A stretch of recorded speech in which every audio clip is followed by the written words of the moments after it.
Angela Merkel is under mounting pressure to break away from the EU amid growing fury in Germany at Brussels and Ursula von der Leyen's handling of the coronavirus pandemic. Angela Merkel is just days away from breaking away from the EU over its vaccine rollout, according to Nigel Farage. The leader of Reform UK said Germany's potential break from the EU on the handling of coronavirus vaccines would plunge Brussels into an unprecedented crisis. Talk Radio's James Whale asked, why have the Germans decided to sort out their own COVID vaccine and not been told off by the European Union? Mr. Farage responded, with the Germans, it looks like the Germans are about to break away from the EU, but it's by no means certain. Ultimately, Ms. Merkel's party want to stay in power, and if they are seen not to have acted in the national interest, because they are defending this weird structure in Brussels, then they will be in trouble. So it looks as if they may be breaking away, but it's not certain.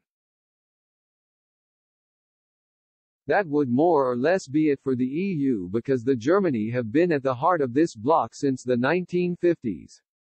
This comes amid growing public outrage across Germany directed at Brussels. Earlier in the week, German Vice-Chancellor Olaf Scholz unleashed an expletive-laden attack on Ms. von der Leyen during a stormy cabinet meeting.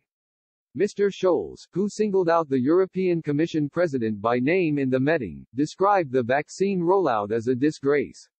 He added that ministers could not allow this to repeat itself in Germany, where authorities are struggling to ramp up the pace of vaccinations.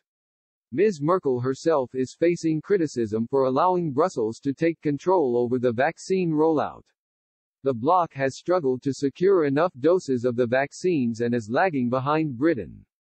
So far, less than 4% of adult EU citizens have been immunized against coronavirus, compared to just under 20% of adults in the UK. Mrs. von der Leyen herself even admitted to mistakes, saying a country on its own such as the UK can act more like a speedboat than the EU tanker.